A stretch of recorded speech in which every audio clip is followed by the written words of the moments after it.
The taxi stops at the end of a long, perfect street. White fences, trimmed hedges. Every house looks identical, like printed copies. Lynn clutches her small suitcase, the handle sticky from sweat. Her aunt waits by the steps, smiling too wide. "Welcome, sweetheart," she says, perfume thick as smoke. The smile never reaches her eyes. Behind her stands a man with wire-rimmed glasses. He nods once, silent, then disappears inside. Two teenagers lean on the banister, whispering and laughing. Their designer sneakers tap on marble. "This way," Aunt Han says, leading Lynn past a row of glittering rooms. No one speaks. The smell of lemon polish grows stronger. The hallway narrows, light fading with each step. A door creaks open near the garage.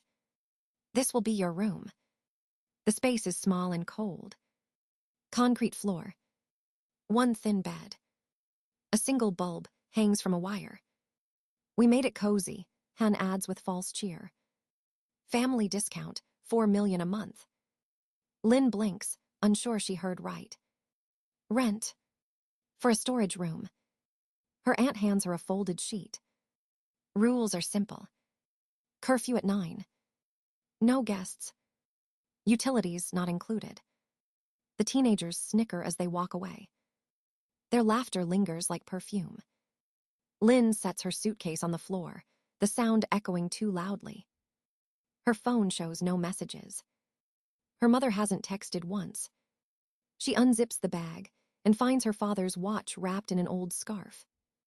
It ticks faintly, steady and alive. She presses it against her wrist, needing something to hold. Dinner is formal, stiff. Silverware clinks.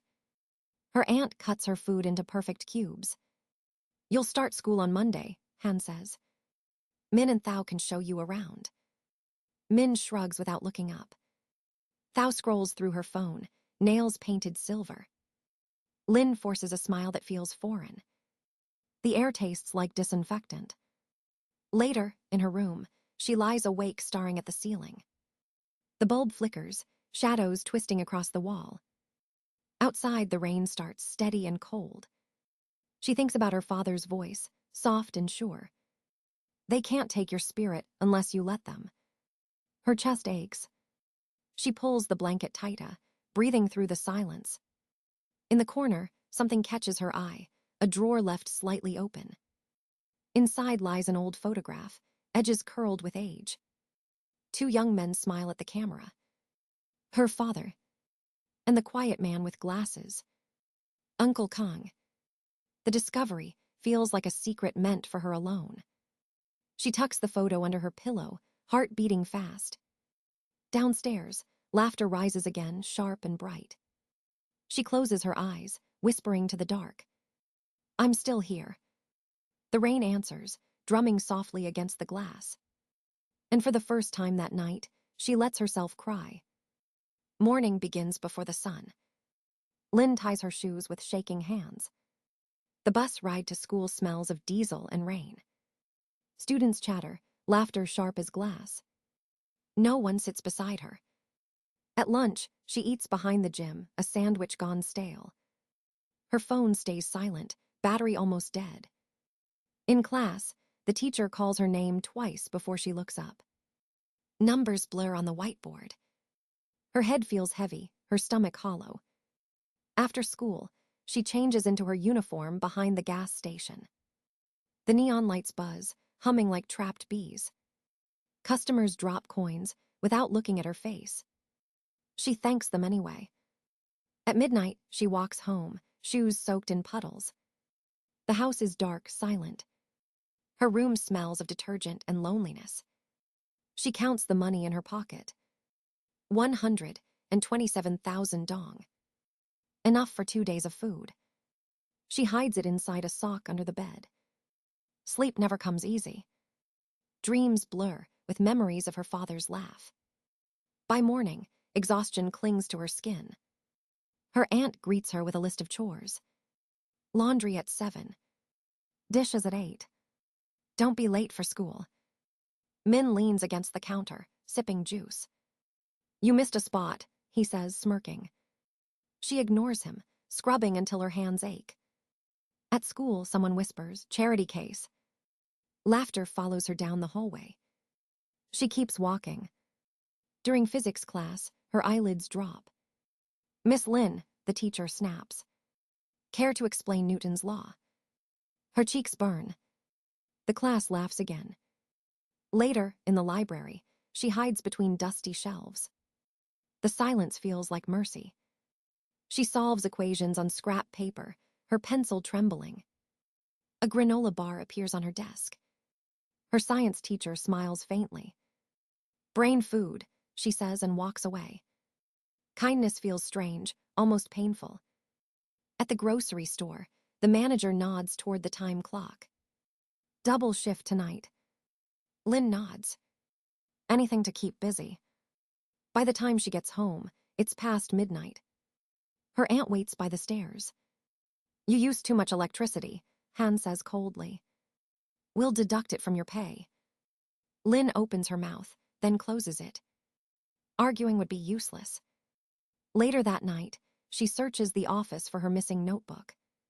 The computer screen glows, an email left open. Her name stands out like a wound. "Keep her tired," it reads. She won't ask questions. The sender, her mother. The reply, her aunt. Her breath catches in her throat. She scrolls further, fingers shaking. "Insurance fund locked until 25. We'll manage her until then." Tears blur the words. The room tilts sideways.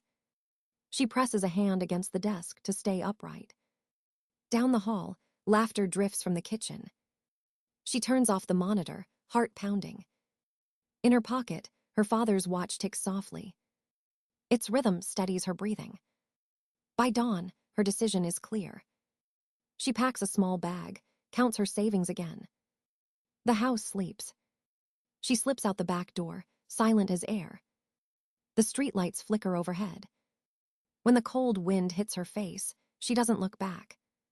Freedom, even in hunger, feels like the first real breath in months. The night freezes around her car. Frost climbs the windows, delicate and cruel. Lynn curls beneath her blanket, teeth chattering. Her breath fogs the air, thin and shallow. The engine won't start. The key turns uselessly in the ignition. Her fingers ache, numb and slow. She checks her phone, 3% battery, no messages. Her stomach twists, empty for 2 days. She whispers to herself, voice cracking. Just until morning. Just survive the night. The ticking of her father's watch fills the silence. Time crawling, heartbeat fatting. Her eyelids grow heavy, thoughts slipping like ice. A knock rattles the passenger window. She startles, blinking through frost. A flashlight beam cuts through the dark. "Lynn," a voice calls. "Open the door." It's Uncle Kong. Snow clings to his coat, his breath visible in the beam. She hesitates, then unlocks the door. Cold air floods in. He slides inside, shutting it behind him. His eyes scan the blankets, the scattered notebooks. "How long have you been here?" She shrugs, too weak to answer. He starts the car with another key. The engine coughs, then hums to life. Warm air begins to seep from the vents. Tears sting her eyes. "I wasn't going to make it," she whispers. He nods slowly, gaze heavy with memory. "30 years ago, your father and I lived like this," he says. Different car, same frost. The words hang between them like smoke. He reaches into his coat, pulling out a thermos. "Drink." The coffee burns her throat, bringing color back to her face. They sit in silence, the heater humming low. Finally, he speaks again. "There's an apartment above my laundromat. It's small but warm. You can work the books for me." She looks at him, unsure if she heard right. "Why?" "Because your father would have done the same for my kid." Her chest tightens, warmth spreading through the cold. He rests his hand on the steering wheel. Some debts can only be paid forward. The snow outside begins to fade into gray dawn. Lynn stares through the windshield, breath fogging the glass. She nods once, the smallest motion but full of meaning. By morning, she's wrapped in a borrowed coat, sitting beside the laundromat heater. Steam rises from the dryers, filling the air with warmth. The ticking of the old watch steadies again, strong and alive. She eats soup from a paper bowl, trembling but grateful. Kong brings her a set of keys. "Your new place," he says softly. "Start fresh." Her eyes sting again, but this time from hope. For the first time in months, she doesn't feel invisible. She looks around the quiet shop, at the rows of clean machines. The world still turns, she thinks. And maybe, just maybe, so can she. The days blur into a steady rhythm. Lynn works mornings at the laundromat, nights with ledgers spread across the counter. Uncle Kong teaches her the numbers patiently. "Every transaction tells a story," he says. She learns to balance columns, trace patterns, find lies hidden in data. The work feels honest, grounding. But curiosity keeps her awake. One night, she opens an old folder labeled business accounts. Her pulse quickens. The screen shows large transfers, names she knows too well. Han, Kwang, even her mother. The sums are enormous. Money moving through shell companies and offshore banks. She scrolls further, eyes widening.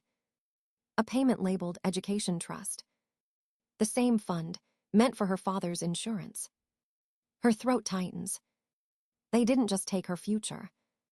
They took everything he left behind. The next morning, she tells Kong. His jaw tightens, hands still on the counter. "I suspected something," he says quietly. "But I needed proof." Together, they print the files, page after page. By evening, the evidence fills a folder thick as a novel. She hesitates before speaking again. "I'm not the only one they hurt." Kong looks at her sharply. "What do you mean?" "Your kids. Min and Thao. Their college funds were drained too." Silence stretches. Then he nods once. "They deserve the truth." That weekend, they meet in the laundromat office after closing. Min sits stiffly, arms crossed. Thao leans against the wall, defensive. Lin lays the papers on the table. "These are from your parents' accounts." They skim the pages, disbelief shifting to anger. "My scholarship money," Thao whispers. "Gone." Min's voice cracks. "They said the market crashed."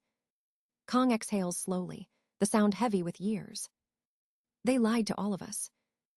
No one speaks for a long time. The hum of machines fills the silence. Finally, Lin looks up. "We can stop them." Min frowns. "How?" "By showing this to the authorities." "But we do it together." Thao meets her gaze, then nods. "For Dad," she says.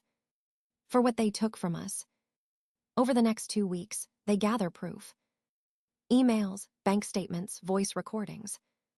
Lin teaches Min how to copy files without leaving traces. Thao secretly records phone calls with her mother. Each night, they meet in the small office, building their case. Kong watches them, pride hidden behind tired eyes. "You're stronger than any of them," he says. When the file is ready, Lin sends it to an investigator she trusts. The reply comes quickly.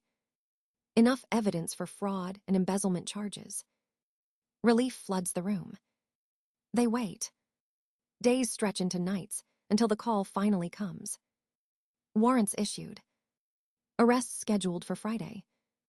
Lin grips the phone, breath trembling. Her father's watch ticks against her wrist, steady and sure. For the first time, the numbers tell a story that ends with justice. The morning of the arrests is bright and cold. Lin stands in the crowd outside the mansion gates. Laughter spills from inside, music echoing through marble halls. A birthday banner hangs above the door. Min's 18th. Inside, chandeliers shimmer like ice. Aunt Han raises her glass, smiling for the cameras. "Family means everything," she declares. The doorbell rings. 2 officers enter, badges gleaming. Nguyen Han Tran Quang, one says firmly. You're under investigation for financial fraud. Silence drops like a stone. Quang bolts for the back door. He makes it 3 steps before being caught. Han's glass slips, shattering against the floor. Guests whisper, phones rise to record. Linh watches from the corner, her pulse steady. This is what truth sounds like. Paper rustling. Handcuffs clicking. Voices demanding explanations that never come. Kong enters moments later, standing tall. He nods once at the officers, eyes unreadable. They stole from their own family, he says quietly. Han turns on him, mascara streaking. You planned this. You poisoned my children against me. Min steps forward, face pale but calm. No, Mom. You did that yourself. The words cut deeper than any blade. When the police lead them away, Lin's mother appears at the doorway. Her face is pale, her hands trembling. I didn't know, she whispers. Linh meets her gaze. You knew enough to stay silent. The flash of cameras burns their faces. By evening, the house is empty. Only echoes remain. Back at the laundromat, the small group gathers. The air smells of detergent and coffee. Thao stares at her hands, shaking. It's over, she says softly. No, Linh replies. It's just beginning. Over the following weeks, investigators call daily. They testify. They sign papers. The story spreads through newspapers and screens. Prominent business couple arrested in family fraud scandal. Linh reads it once, then turns the page. Justice doesn't feel like triumph. It feels like exhaustion. One night, her mother appears at the laundromat door. Rain glistens in her hair. Please, Linh, she says. I need to talk. Linh folds the last receipt, sets it aside. You should go home. I have no home left. Mistakes have consequences, Linh answers quietly. Her mother's eyes fill with tears. I thought I was protecting us. You were protecting him. Silence stretches. Finally, Linh turns away. The door, that way. Her mother hesitates, then leaves. Outside, thunder rolls across the sky. Weeks pass. The trial begins. Linh testifies first, voice steady, every number precise. Min speaks next, describing the lies. Thao follows, tears falling as she reads her statement. The judge listens, face grave. An extraordinary betrayal, he says at last. 15 years for Quang. 12 for Han. Applause doesn't come. Only silence, heavy and clean. Later, back home, Kong sets 3 mugs of coffee on the table. To truth, he says. Linh lifts hers, eyes tired but bright. To starting over. The ticking of her father's watch marks the moment. This time, it sounds like peace. 4 years pass like quiet waves. The city hums outside Lin's new office window. Morning light spills across framed photos on the wall. Smiles. Scissors cutting ribbons. A laundromat sign glowing in blue. And Fat Family Enterprise. The name still makes her chest ache, but in a good way. Min runs workshops for local teens, grease on his hands. Thao manages payroll, her laughter filling every corner. Kong still visits each day, pretending he's just checking the machines. But everyone knows he comes to see them. Linh balances the books, her fingers steady. The ledgers are clean now, every number honest. That alone feels like victory. A reporter visits to film a story. From homelessness to hope, she says on camera. Linh smiles shyly, unused to attention. We just help people start again, she answers. Later, when the lights fade, she walks to the cafe downstairs. The barista hands her a coffee, warm and sweet. Outside, a girl waits by the door, clutching a backpack. Linh recognizes the hollow eyes, the trembling shoulders. You're the new trainee, she asks gently. The girl nods, afraid to meet her gaze. Come in. It's warmer inside. The girl hesitates, then steps through the door. For a moment, Lynn sees herself years ago, lost and freezing. Hope flickers like a flame in the dark. That night, they gather at Lynn's apartment above the shop. Min burns the lasagna again. Thao brings the wrong wine. Kong laughs until he coughs. The noise fills the small space with life. They eat together, talking over each other, loud and real. No marble halls. No false smiles. Just family. After dinner, Lynn checks her messages. A text from her mother flashes on the screen. It's Tuesday, as always. Hope you're well. Still proud of you. She types a simple reply. Thank you. Nothing more. Sometimes healing doesn't need explanations. The next morning, they drive to the cemetery. Grass sways gently under the wind. Her father's name gleams on the stone. Kong kneels to clear the leaves. Your dad talked about this once, he says. A place where everyone deserves a clean start. Lynn smiles faintly. He was right. She takes off the old Timex watch, the metal warm from her skin. It has ticked through every storm. Now it's still. She sets it beside the flowers. I don't need this to remember you anymore, she whispers. Min takes a photo of them together, sunlight behind their backs. A family, rebuilt from pieces. When they return to the shop, the neon sign hums softly. Inside, the new trainee folds towels, focused and careful. Lynn watches her, a quiet pride rising in her chest. Kong hands her a clipboard. Ready for the next project. She nods. The world outside is still imperfect, still unfair. But they've learned how to fix things, one wash, one life at a time. The past no longer hurts. It fuels them. And for the first time, Lynn truly believes she's home. Evening settles over the city, soft and gold. Lynn locks the office, keys jingling in her hand. Through the window, the laundromat sign glows steady blue. She watches the new trainee counting coins, smiling shyly.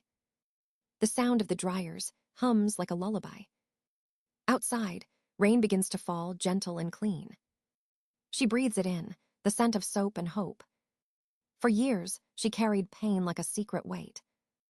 Now it feels lighter, almost gone. Her phone buzzes, a message from her mother.